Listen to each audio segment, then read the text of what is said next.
International ஸ்டூடண்ட்ஸ்க்கு நீங்க படிக்கிறப்பவே, அதாவது பேச்சுலர்ஸோ, இல்ல மாஸ்டர்ஸோ, பிஹெச்டியோ எது நீங்க ஜாயின் பண்ணீங்கனாலும், except the Russian language course. அது மட்டும் கேட்காதீங்க என்ட்ட. கோர்ஸ் படிச்சா இது வந்து நெறைய பேர் என்ட்ட கேட்டுட்டு இருந்தீங்க. "அண்ணா நான் ரஷ்யன் லாங்குவேஜ் கோர்ஸ் படிச்சா எனக்கு டிஆர்பியோ, பிஆரோ கிடைக்குமா?" அப்படின்னா, அதுக்கு வாய்ப்பே கிடையாது. நீங்க வந்து ஏதாவது ஒரு மெயின் கோர்ஸ் படிக்கணும். பேச்சுலர்ஸோ, மாஸ்டர்ஸோ, பிஹெச்டியோ நீங்க அந்த மாரி ஏதாவது ஒரு மெயின் கோர்ஸ் படிச்சீங்கன்னா, உங்களுக்கு வந்து படிக்கிறப்பவே, அதாவது ஃபர்ஸ்ட் இயர் நீங்க பேச்சுலர்ஸ் ஜாயின் பண்றப்பவே, நீங்க இந்த same year you can apply for temporary residence permit. அது வந்து இப்ப நெறைய பேர் வந்து ஸ்கேம் பண்ணிட்டு இருக்காங்க. கிரீன் கார்டு கிடைக்கும்னு சொல்லிட்டு. கிரீன் கார்ட்னா வேற எதுவும் இல்ல. நீங்க ஃபிங்கர் பிரிண்ட் எடுக்கிறீங்களா? அப்போ வந்து போலீஸ் கிரீன் கலர்ல ஒரு அட்டைய குடுப்பான். அத வந்து கிரீன் கார்டுன்னு சொல்லி ஏமாத்திட்டு இருக்காங்க.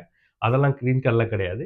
ஆ இது வந்து உங்களுக்கு வந்து ஒரு பாஸ்போர்ட்ல ஸ்டாம்ப் பண்ணியே குடுத்துருவாங்க. அதாவது நம்ம இந்தியன் பாஸ்போர்ட்ல டெம்பரரி ரெசிடென்ஸ் பெர்மிட் வந்து ஒரு பேப்பர் மாதிரி எப்படி விசா வருதோ, அதே மாரி ஸ்டாம்ப் பண்ணி குடுத்துருவாங்க. ஸோ அதுதான் வந்து டெம்பரரி ரெசிடென்ஸ் பெர்மிட். ஸோ இது வந்து நீங்க ஃபர்ஸ்ட் இயர்லயே அப்ளை பண்ணலாம். ஏன் ப்ரோ நான் வந்துட்டு ஸ்டூடெண்ட்டா வந்துட்டு இமிடியேட்டா நான் வந்து டிஆர்பி அப்ளை பண்ணணும்னு கேட்டீங்கன்னா, இப்போ ஸ்டூடெண்ட்டா இருக்கிறப்போ நமக்கு வந்து ஒரு 20 ஹவர்ஸ் வொர்க்கிங் அப்படின்னு சொல்லிட்டு தான் அஃபிஷியலா இந்த கவர்ன்மெண்ட் அப்ரூவல் பண்ணியிருக்காங்க. அதுக்கும் நம்ம யுனிவர்சிட்டில நெறைய டாக்குமெண்ட்ஸ் வாங்கணும்.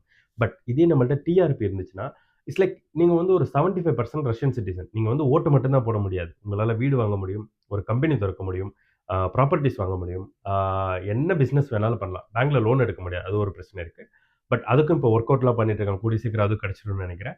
ஸோ ஓட்ட தவிர மத்தபடி நம்ம இங்க இருக்க எல்லா இதுவுமே அக்சஸ் பண்ணிக்க முடியும். ஸோ அந்த ஒரு காரணத்தினால தான் நான் வந்து டிஆர்பிய ரொம்பவே சஜெஸ்ட் பண்ணேன். அதே மாதிரி இது இருந்துச்சுன்னா, உங்களுக்கு நெறைய ஆப்பர்ச்சுனிட்டீஸ் அனலைஸ் பண்ணும். இப்ப நெறைய ஸ்டூடண்ட்ஸ் வந்து இங்க வந்ததுக்கப்புறம், இந்த பார்ட் டைமோ இல்ல வந்துட்டு அவங்களுக்கு ஒரு பிசினஸ் ஐடியா கிடைச்சு நெறைய பேர் இந்த ஃபுட் டெலிவரி பண்றதா இருக்கட்டும், இல்ல அவங்களே வந்து சமைச்சு டெலிவரி எல்லாம் பண்ணிட்டு இருக்காங்க. ஸோ இந்த மாரிலாம் இருக்கு. ஸோ இந்த மாரி ஐடியா இருக்கப்போ, இத வந்து ஒரு என்டிட்டியா ரிஜிஸ்டர் பண்றதுக்கு உங்களுக்கு ஸ்டூடண்ட் விசா பத்தாது.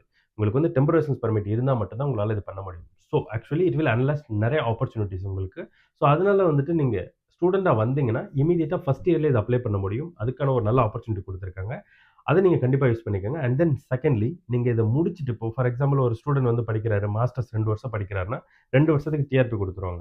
அந்த 2வது இயர் முடியையில நம்ம டைரக்ட்டா பிஆர் கிளைம் பண்ணி இம்மீடியட்டா வாங்கிக்கலாம். ரஷ்யால வந்து பார்த்தீங்கன்னா, இப்போ இந்த ஸ்பெஷல் மிலிட்டரி ஆப்பரேஷன்ல நெறைய பேர் ரஷ்யன் மக்கள் இறந்து போயிருக்காங்க. நெறைய படிச்சவங்களுமே வேலையெல்லாம் விட்டுட்டு காசுக்காக போய் நெறைய பேர் இறந்துட்டாங்க.